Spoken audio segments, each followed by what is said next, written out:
L'Université du Burundi, à travers le Centre de recherche en langue, culture et société, CRELAC Sensible, a co-organisé avec Zhejiang Yushu Foreign Language University de Chine, le 4 octobre 2024, un colloque international sur le thème « L'apprentissage mutuel des cultures et civilisations sino-burundaises ». Les cérémonies proprement dites avaient été organisées dans la salle des conférences de l'EANSI, située au campus Mutanga de l'Université du Burundi. Les activités proprement dites de ce colloque avaient été précédées par un accueil chaleureux à l'aéroport international Melchior Ndadaye de Bujumbura d'une délégation en provenance de Zhejiang Yushu Foreign Language University de Chine. À l'heure descente de l'avion, la chef de la délégation, professeure Ji Jinling, présidente de l'université Zhejiang Yushu Foreign Language University, et le professeur Liu Changfu, directeur du centre de recherche sur la région des Grands Lacs africains, ont conjointement expliqué la raison de leur déplacement au Burundi et le choix de l'université du Burundi. Notre voyage cette fois, nous voulons bien connaître la culture, la politique et l'économie. Bien sûr, cette fois, on va visiter des entreprises pour bien connaître des entreprises en Burundi. Oui. Alors, c'est tout. Merci. Merci bien de nous accueillir très chaleureusement. Nous avons signé un contrat, un mémorandum pour développer la relation entre l'Université du Burundi et l'Université de Zhejiang Yushu. Nous allons voir comment fonctionne l'Institut Confucius de l'Université du Burundi, car l'Institut de Confucius de l'Université du Burundi se développe très bien. Et après, nous voulons voir l'environnement d'investissement d'ici.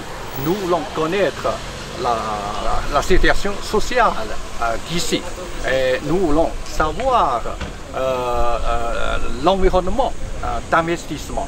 Une fois arrivés à l'université du Burundi, ces hôtes de marque ont été successivement accueillis par le chef du service de coopération et le recteur de l'université du Burundi. Ceux-ci ont souhaité que cette visite soit un prélude d'une coopération franche et bénéfique entre l'université du Burundi et les universités chinoises. Il a été également une bonne occasion pour le recteur de l'université du Burundi de faire une brève présentation de l'université du Burundi. Comme vous étiez là, je voudrais juste le souligner que nous souhaiterions quand même étendre nos axes de coopération, surtout avec les universités chinoises, voir dans quel sens on pourrait échanger, collaborer. Et comme vous étiez là, ça montre que vous aussi, vous soutenez cette relation qui existe entre nos États. Et j'ai été en Chine, ça fait une année. J'ai été émerveillé de comment les universités fonctionnent. Et je pense que nous pouvons aussi nous inspirer de certaines pratiques.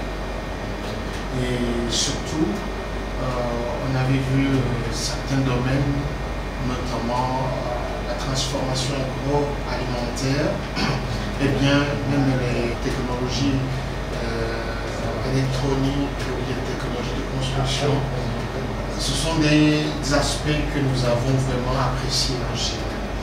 Et voilà, vous soyez les bienvenus au niveau de l'Université du Burundi. C'est une université quand même vieille. Cette année, on est en train de fêter les 60 ans d'existence. C'est pas comme les universités chinoises qui peut-être datent de plusieurs décennies, mais l'Université du Burundi, c'est 60 ans. Et il compte actuellement 16 instituts et facultés, avec une école doctorale encore jeune. Voilà, elle est sur 9 campus. 5 campus se trouvent ici, dans la ville de Bujumbura, alors que les 4 se trouvent à l'intérieur du pays. Nous comptons actuellement aux environs de 20 000 étudiants dans tous ces campus. Et voilà, je voudrais juste donner l'aspect global de notre institution. Ces hôtes de marque ont également eu l'occasion de visiter la faculté des lettres et sciences humaines de l'Université du Burundi. Le doyen de la dite faculté a fait une brève présentation de cette dernière et les offres de formation qui s'y déroulent. Quand vous parlez vous occupez de la littérature, il y a le département par exemple de langue et littérature française, il y a le département de langue et littérature anglaise, il y a le département de langue et cultures africaines, voilà. Il y a aussi le département de journalisme et communication, ici. Il y a aussi le département de socio-anthropologie, donc sociologie et anthropologie, et aussi le département d'histoire et patrimoine, voilà. Avec justement 5 programmes de master. Ici nous avons 5 programmes de master. Voilà, donc voilà, c'est en tout cas un appel de moi, la faculté justement tout comme ça. Les cérémonies proprement dites de la journée se sont par la suite déroulées dans la salle des conférences de l'EANSI. Dans son mot d'ouverture des activités, le directeur de la recherche et des innovations, qui a représenté le recteur empêché par d'autres obligations, a adressé à tous les chaleureuses salutations et souhaité les bienvenus à tous les participants. C'est avec une grande joie que nous venons lancer ce matin des travaux du colloque sur l'apprentissage mutuel des cultures et civilisations sino-burundaises, événement que l'Université du Burundi a l'honneur d'abriter dans cette salle de conférence de l'EANSI. Je voudrais, pour commencer, adresser à vous tous mes chaleureuses salutations et vous souhaiter, au nom du recteur, la bienvenue à cette rencontre. Plus particulièrement, je voudrais saluer nos hôtes venus de l'Université de Chine, Zhejiang Yuwe Ziyu, qui est une université spécialisée dans les langues étrangères.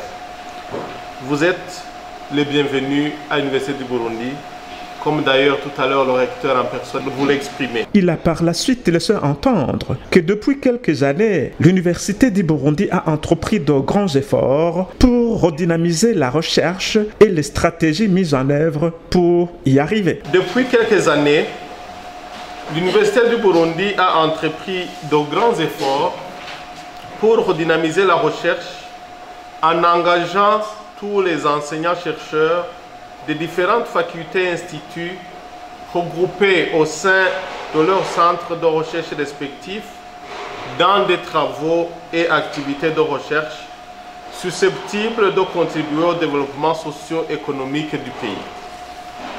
Cette orientation rencontre la volonté des plus hautes autorités du pays de faire de l'Université du Burundi un vivier d'expertise et de conseil dans tous les secteurs de la vie nationale.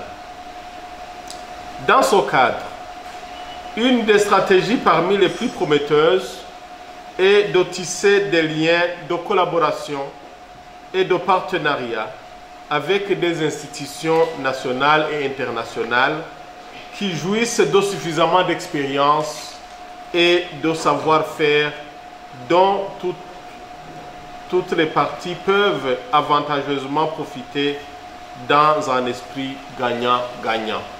Le professeur Liu Chengfu, directeur du Centre de recherche sur la région des lacs africains, a précisé que toutes les conditions sont réunies pour développer la coopération avec la Chine. Il a ajouté que la Chine a préconisé la communauté pour un futur partagé de l'Afrique et celle de l'humanité tout entière. Il faut élargir des échanges. Et je sais très bien que vous avez déjà la coopération avec l'Université de Wuhan. Et vous avez créé l'Institut Confucius ici. Et cet Institut Confucius est très réussi. C'est un bon exemple. Et j'ai souvent lu des essais, des articles pour faire savoir la réussite de la coopération entre l'Université du Burundi et l'Université de Wuhan. Hier, je suis arrivé au Burundi pour la première fois. Ici, tout est beau, tout est nouveau. Ici, il y a beaucoup de conditions pour développer la coopération avec la Chine. La Chine est tout comme Burundi. Dans l'histoire, nous avons beaucoup souffert. La Chine a été semi-colonialisée par les Italiens. Et depuis plus de 20 ans, la Chine se développe très vite. Et nous avons parcouru le parcours que les Occidentaux avaient parcouru pendant plus de 200 ans. Et nous avons accumulé beaucoup d'expériences. Et nous voulons bien partager ces expériences avec les Africains, avec les Burundais.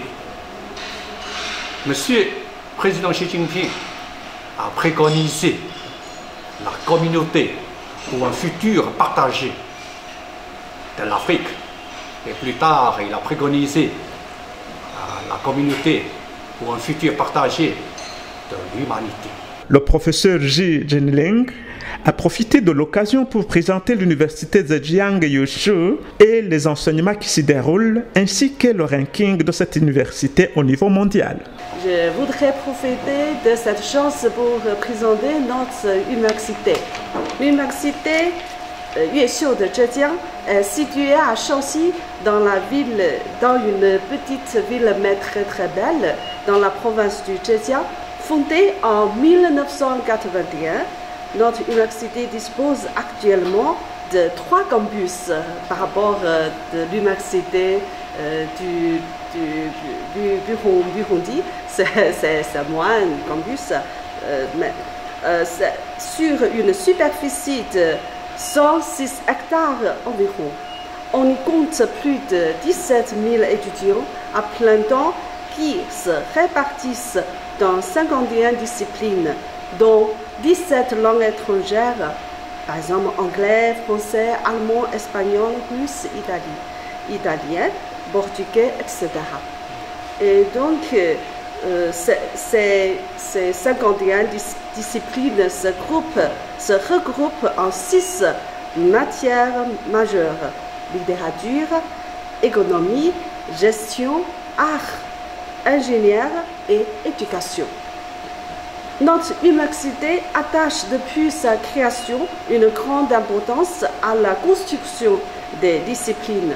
Selon le classement de disciplines des universités privées de Chine, établi par Wu Shulian, notre université se classe de par sa branche de lettres en première position par les universités privées chinoises depuis plusieurs années consécutives.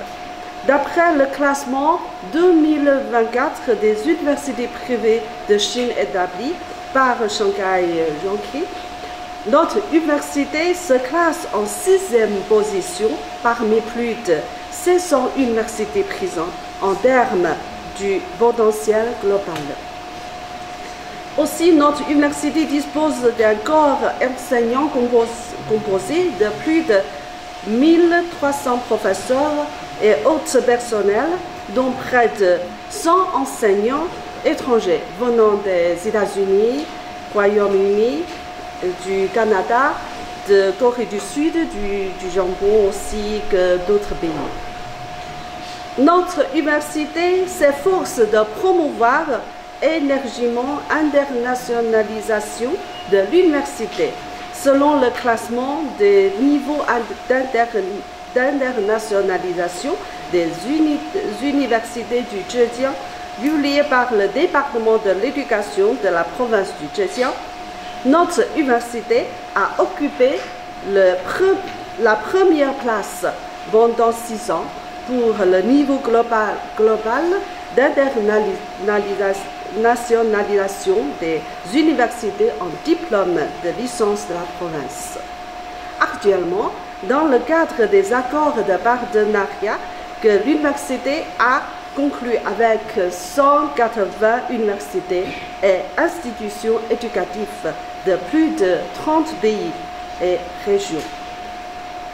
Notre université envoie non seulement plus de 700 étudiants par an à l'étranger en vue des échanges culturels de courte et de longue durée, mais propose aussi des programmes de double diplôme de licence et de licence master à l'issue des études à l'étranger. Dans un entretien que le professeur Ferdinand Beramihigo, responsable du laboratoire de langue et littérature au sein du CLERACS, a accordé aux médias mobilisés pour cette fin, celui-ci a laissé entendre que l'ouverture vers les autres prônait à travers le dialogue des cultures du CLERACS, autant cette ouverture était une occasion d'apprendre via la philosophie du confucianisme. Cette ouverture vers les autres prônée à travers le dialogue des cultures qui fait la préoccupation du CLERACS, autant cette ouverture par rapport à la Chine était une occasion en fait d'apprendre, parce que le confucianisme, ce n'est pas une philosophie qui a beaucoup de place dans les programmes d'enseignement, et pourtant il est porteur d'un humanisme qui nous apprend beaucoup de choses. Et c'est dans ce sens-là donc que ce vœu d'accueillir les hôtes chinois pour ce colloque a été accueilli pleinement avec enthousiasme par le CLERACS, pour que cette réflexion qui émane de la philosophie de Confucius et ce dialogue entre la philosophie de Confucius et la culture burundaise et la philosophie burundaise puisse nous permettre d'aller en profondeur dans notre compréhension de la culture et des cultures du monde. Il a conclu son propos en mettant en évidence les retombées de l'apprentissage mutuel de la culture chinoise et la culture burundaise. Il y aura certainement des retombées. Ceci, c'est une première activité qui est organisée entre cette université et l'université du Burundi à travers le CLERACS. Mais comme nous l'avons entendu, d'après nos hôtes chinois, ils ont le vœu de voir des étudiants burundais aller faire le doctorat dans leur université, la Zhejiang Foreign Language University. Et donc, nous espérons que cette coopération portera des fruits. Et d'ailleurs, même le recteur de l'université du Burundi, dans le mot qu'il a prononcé quand il les a accueillis dans son bureau, il a insisté sur le fait que ce colloque ne devrait pas constituer une fin en soi, mais qu'il y ait des résultats après ce colloque. Et nous espérons qu'avec un dialogue continu entre les deux institutions, il y aura des retombées, notamment des étudiants burundais qui pourront aller faire leurs études en Chine, mais également d'autres activités scientifiques qui seront organisées conjointement. Il nous reviendra certainement de rappeler cette belle activité, ce bel événement qui est organisé aujourd'hui, pour qu'il y ait d'autres activités qui suivent après.